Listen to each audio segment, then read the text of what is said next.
आजचं हे आपलं तिसरं सत्र आहे.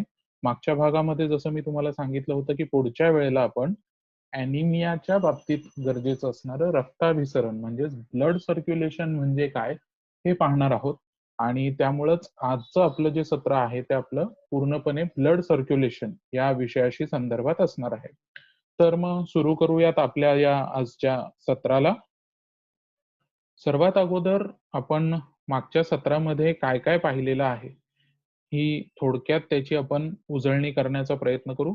तुम्हाला आठवत असेल तर सगळ्यात पहिल्या सत्रामध्ये आपण रक्त, रक्ताची शिर आणि त्या शिरेत जे रक्त वाहतं त्या रक्ताचे घटक काय हे आपण पाहिलं होतं. तुम्हाला सगळ्यांना जर आठवत असेल तर आपण प्रामुख्याने 4 पेशी त्याच्यातल्या पाहिल्या होत्या. लाल रक्तपेशी, पांढऱ्या रक्तपेशी, प्लेटलेट्स आणि प्लाझ्मा. त्यातल्या लाल रक्तपेशींमध्ये हिमोग्लोबिन असतं असं आपण चर्चा केलेली होती. हे हिमोग्लोबिन आपल्याला ऑक्सिजनचा वाहक म्हणून काम करतं, म्हणून शरीरामध्ये आपण जे श्वसन घेतो किंवा श्वास घेतो त्या श्वासातलं जे ऑक्सिजन असतं ते आपल्या अवयवांना देण्याचं काम करतं, अवयवांपर्यंत पोहोचवण्याचं काम लाल रक्तपेशीद्वारे चालतं. दुसऱ्या असतात पांढऱ्या रक्तपेशी, त्या आपल्या शरीराच्या पोलीस सेल आहेत. आपल्या शरीरामध्ये होणारं जे काही जीवाणू, विषाणू म्हणजे व्हायरस, बॅक्टेरिया यांचं जे काही संक्रमण असेल त्याच्यातनं जे इन्फेक्शन तयार होऊन माणूस आजारी पडतो त्याच्यापासून शरीराचा बचाव करण्याचं काम ह्या पांढऱ्या रक्तपेशी करतात. प्लेटलेट्स आपण पाहिलं होतं की शरीरातनं कुठेही जखमेतनं जर रक्तस्राव होत असेल तर तो रक्तस्राव थांबवण्याचं काम कोण करत असेल तर ते प्लेटलेट करतात. आणि ह्या सगळ्या पेशींना वाहून नेण्यासाठी जो रक्तामध्ये द्रवरूप पदार्थ असतो त्याला प्लाझ्मा असं म्हणतात. हे आपण सगळ्यात पहिल्या सत्रामध्ये पाहिलं होतं. त्याच्यानंतर पुढचं जे सत्र आपण पाहिलं होतं त्याच्यामध्ये आपण श्वसन ह्या विषयावरती बोललो होतो. तर थोडक्यात श्वसनाची प्रक्रिया कशी चालते हे आपण त्या सत्रामधनं पाहिलेलं होतं. आणि त्या सत्रामधून आपण एक वेगळ्या पद्धतीचा व्हिडिओ पाहिलेला ज्याच्यातून तुम्हाला नेमकं श्वसन कसं चालतं हे मी दाखवण्याचा प्रयत्न केला होता. आणि ही जी प्रक्रिया आता तुमच्या समोर श्वसनाची दिसतीये ती नेमकी त्या व्हिडिओच्या आधारानं तुम्हाला समजवण्याचा प्रयत्न केला होता. तर ती प्रक्रिया आपण थोडक्यात पाहू. परत तो व्हिडिओ आपण पाहणार नाही आहोत. तुम्हाला जर तो परत पाहावा असं वाटत असेल तर आपलं जे मागच्या सत्राची लिंक आहे त्याला क्लिक करून तुम्ही तिथे तो व्हिडिओ पुन्हा एकदा उजळणी म्हणून पाहू शकता. तर ही प्रक्रिया थोडक्यात इथे दाखवण्याचा प्रयत्न केलाय की नाकाद्वारे श्वास शरीरात घेणं इथून ही सुरू होते. त्यातनं घेतलेला श्वास जो आहे तो श्वसन नलिकेद्वारा प्रक्रिया ज्याला म्हणतात श्वसन नलिकेद्वारा फुफ्फुसांपर्यंत पोहोचवला जातो. फुफ्फुसांजवळच्या रक्तवाहिन्याद्वारे घेतलेल्या श्वासातील ऑक्सिजन रक्तातील हिमोग्लोबिन मध्ये मिसळतो. फुफ्फुसांच्या जो सगळ्यात शेवटचा भाग होता ज्याला आपण अल्व्हिओलाय म्हणून त्या व्हिडिओमध्ये पाहिलं होतं त्याच्या आजूबाजूला रक्तवाहिन्या असतात ज्याच्यात ह्या लाल रक्तपेशी ज्या आहेत आरबीसी ह्या वाहत असतात. शरीराकडनं त्यांना ऑक्सिजन संपलेलं हिमोग्लोबिन आणलेलं असतं. त्याच्यामध्ये तुम्ही श्वासातनं घेतलेला हिमोग्लोबिन तुम्ही श्वासातनं घेतलेला ऑक्सिजन त्या हिमोग्लोबिन मध्ये मिसळला जातो आणि तिथून पुढे ऑक्सिजन युक्त रक्त हृदयामध्ये पोहोचतं. मग हृदयातून हे शुद्ध रक्त शरीरातील सर्व अवयवांपर्यंत पोहोचतं. या अवयवांनी ऑक्सिजन शोषून घेतल्यानंतर तयार झालेलं अशुद्ध रक्त पुन्हा हृदयाकडे पोहोचतं. आता अशुद्ध रक्त म्हणजे काय की पेशी ऑक्सिजन घेतात आणि कार्बन डायऑक्साईड सोडतात. तर मग हिमोग्लोबिन मध्ये कार्बन डायऑक्साईड लाल रक्तपेशीमध्ये परत सामावलं जातं आणि असं रक्त पुन्हा हृदयाकडे पाठवलं जातं. हृदयातून हे रक्त पुन्हा ऑक्सिजन भरून घेण्यासाठी फुफ्फुसांकडे पाठवलं जातं. आता ह्या आकृतीमध्ये जे काही निळे भाग तुम्हाला किंवा निळे बाण जे दिसत आहेत ते अशुद्ध रक्ताच्या संदर्भातली प्रक्रिया दाखवण्यासाठी केलेले आहेत आणि जे लाल बाण तुम्हाला दिसत आहेत तिथपर्यंत सगळं शुद्ध रक्त असतं. तर आता हे पाहिल्यानंतर तुमच्या मनामध्ये प्रश्न निर्माण झाला असेल की फुफ्फुसाचं कार्य काय आहे ते आपण व्यवस्थित पाहिलं होतं.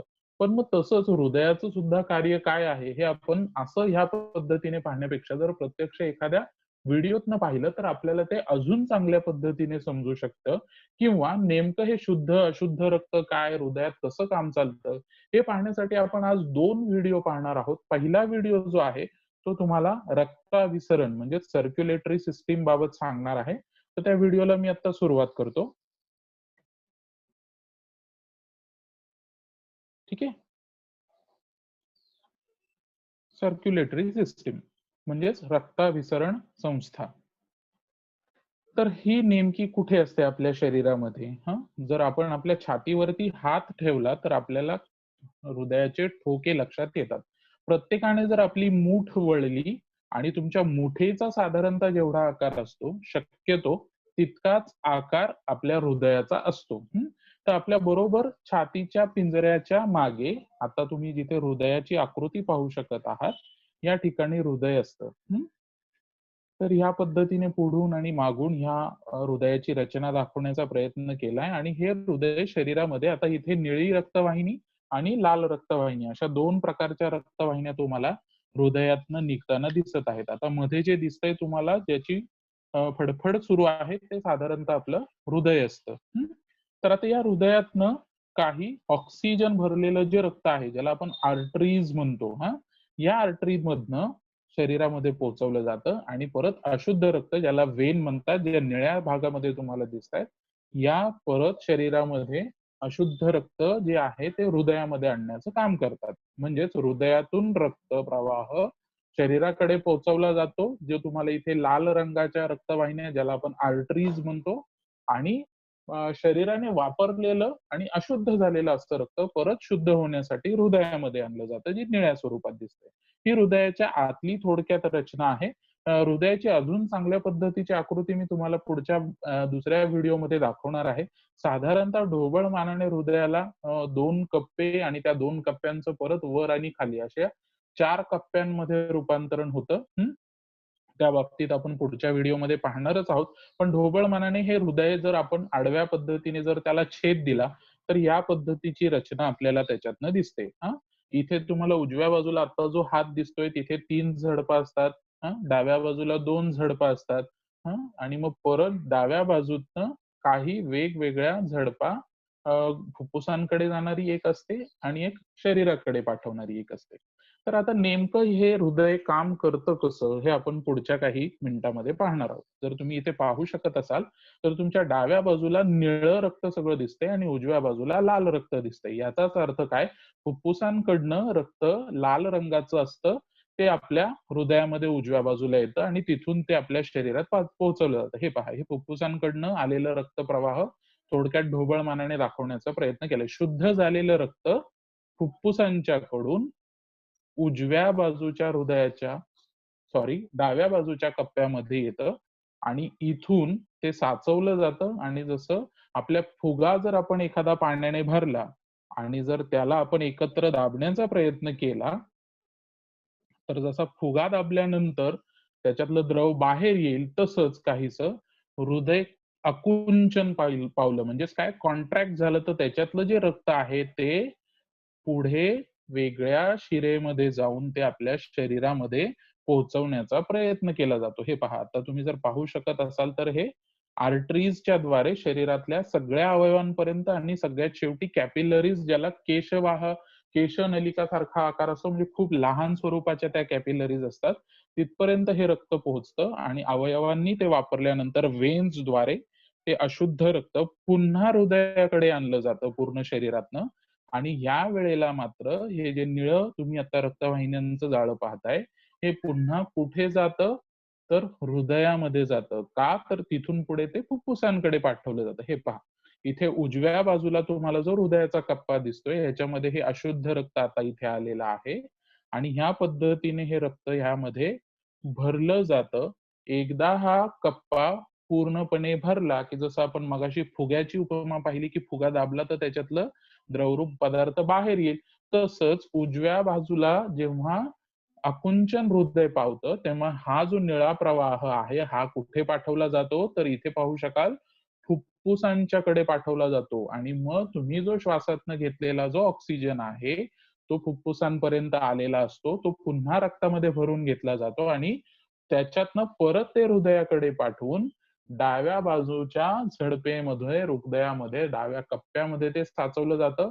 अशी ही प्रक्रिया सदैव जोपर्यंत आपलं शरीर जिवंत राहत असतं, तोपर्यंत चालत असते. आणि जर तुम्ही तुमच्या छातीचे ठोके मोजले, तर साधारणतः मिनिटाला 60 ते 70 वेळा, किंबहुना त्याच्यापेक्षा जास्त, म्हणजे नॉर्मली 70 ते 110 वेळापर्यंत हे हृदय ही प्रक्रिया दर मिनिटाला करत असतं.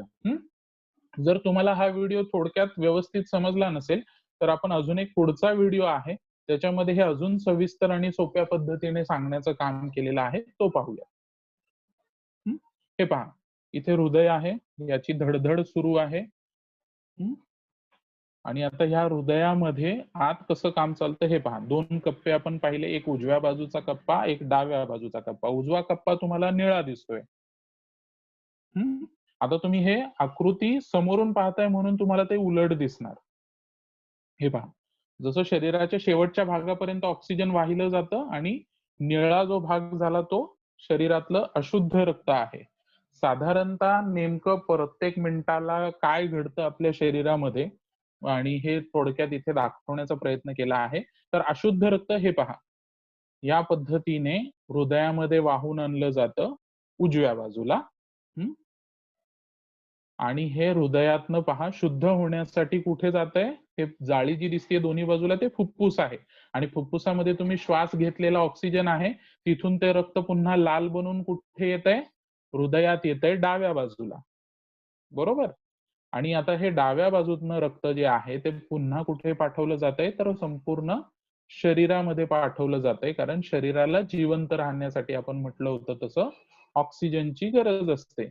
त्यामुळे हे काही झडपा, काही आपले वॉल जे आहेत ते इथे दाखवण्याचा प्रयत्न केलेला आहे. याची नावं फक्त लक्षात राहिली तर लक्षात असू दे. नेमकं पहा, एक हृदय जेव्हा धडधडत असतं तेव्हा काय घडतं ते इथे तुम्ही पाहू शकत असाल. आकुंचन पावलं की वॉल ओपन होतात आणि त्याच्यामुळं फुफ्फुसांमध्ये रक्त पोहोचतं आणि तिथं तुम्ही श्वास घेतल्यामुळं तिथे जो आलेला ऑक्सिजन आहे, तो ऑक्सिजन आर-बी-सीज म्हणजे लाल रक्तपेशींमध्ये शोषला जातो आणि तिथून त्या पुन्हा कुठे येतात? तर हृदयात येतात. मग हृदय काम काय करतं? तर अशुद्ध झालेलं जे रक्त आहे, ज्याच्यातलं ऑक्सिजन पेशींनी, शरीरातल्या अवयवांनी ओढून घेतलेलं आहे, ते रक्त कुठे येतं? तर हृदयात येतं आणि हृदयातनं ते शुद्ध होण्यासाठी फुफ्फुसात जातं. फुफ्फुसात तुम्ही श्वास घेतलेला असतो, त्याच्यामध्ये ऑक्सिजन असतं आणि ते ऑक्सिजन आर-बी-सी मध्ये पुन्हा भरलं जातं. ते कुठे येतं परत? हृदयामध्ये येतं आणि हृदय पुन्हा ते ऑक्सिजन युक्त रक्त जे आहे ते शरीराकडे पाठवतं. म्हणजेच काय थोडक्यात हृदय मेन काम काय करतं? तर शुद्ध रक्त अवयवांकडे पाठवायचं आणि अवयवांकडून आलेलं अशुद्ध रक्त पुन्हा शुद्ध होण्यासाठी फुफ्फुसांमध्ये पाठवायचं. या पद्धतीने हृदयाचं जे कार्य आहे ते थोडक्यात सदैव आयुष्यभर सुरू असतं. या कामामध्ये जर काही खंड पडला तर काय होतं? हृदय बंद पडतं आणि व्यक्तीचा मृत्यू सुद्धा येऊ शकतो. त्यामुळे ही जी हृदयाची रचना आहे ती जर तुमच्या व्यवस्थित लक्षात राहिली तर तुम्हाला शुद्ध रक्त कुठे असतं, अशुद्ध रक्त कुठे असतं आणि शरीराला जिवंत ठेवण्यामध्ये जसं श्वसनाचा रोल आहे, श्वासाद्वारे घेतलेला ऑक्सिजन शरीराला जर जिवंत ठेवत असेल, तर तो ऑक्सिजन शरीरापर्यंत पोहोचवण्याचं काम कोण करतं? तर आर-बी-सीतलं हिमोग्लोबिन करतं. पण ह्या शुद्ध आणि अशुद्ध आर-बी-सी फुफ्फुसांकडे पाठवण्याचं कोण काम करत असेल? तर ते हृदय करतं. म्हणून आपल्याला हृदयाचं कार्य जे आहे ते माहिती असणं गरजेचं आहे. ठीक आहे? तर थोडक्यात मी तुम्हाला या 2 व्हिडिओमधनं हृदयाचं काम दाखवण्याचं आणि सर्क्युलेटरी सिस्टीम दाखवण्याचा प्रयत्न केलेला आहे. इथून पुढच्या भागामध्ये आता आपण प्रत्यक्ष अॅनिमिया ह्या आजाराला सुरुवात करणार आहोत. पुढच्या भागामध्ये आपण अॅनिमिया कशामुळे होतो, त्याची कारणं काय आहेत आणि अॅनिमियाचे प्रकार कोणते कोणते आहेत ते आपण पाहणार आहोत. ठीक आहे?